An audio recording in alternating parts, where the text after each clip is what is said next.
la fonte des glaces et de la remontée du niveau de la mer. Et pour cela, je vais appeler une spécialiste du froid. Zoé, tu peux venir nous expliquer comment ça se passe?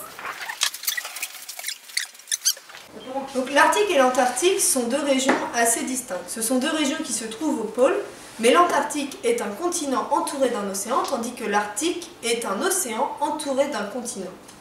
Donc si l'on regarde ce qui se passe au niveau de la présence de la glace, l'Arctique serait cette région, c'est-à-dire que l'on avait dans l'expérience de la glace au-dessus de l'océan, qui était de la glace de mer ou de la banquise, tandis qu'en Antarctique, on a cette fois-ci de la glace au-dessus d'un continent, et cette glace peut faire jusqu'à 5 km d'épaisseur. Au niveau de la faune et la flore, ce sont aussi deux régions différentes. En Antarctique, nous avons les manchots, ce que l'on appelle communément en France les pingouins, mais les véritables pingouins sont en Arctique et en fait peuvent voler.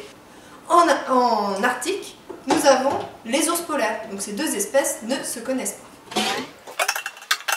Pour ce qui est de ce qui se passe lorsque l'on fait fondre ces deux types de glace. En Arctique, lorsque l'on fait fondre la banquise, il n'y a pas de hausse du niveau marin, ce qu'on peut voir dans la petite expérience ici.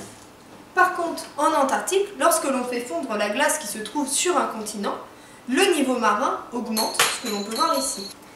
Ainsi, la fonte actuelle que l'on observe de l'Arctique est en fait une fonte qui n'influence pas immédiatement et de manière importante la hausse du niveau marin global qui est d'environ 3 mm par an.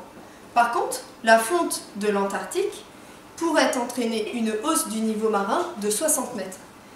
Cette hausse du niveau marin, à l'heure actuelle, est hypothétique, elle n'est déjà pas prévue dans les modèles climatiques et en plus, physiquement, il serait très difficile de faire fondre ces calottes dans un futur proche car l'Antarctique culmine à 3000 mètres.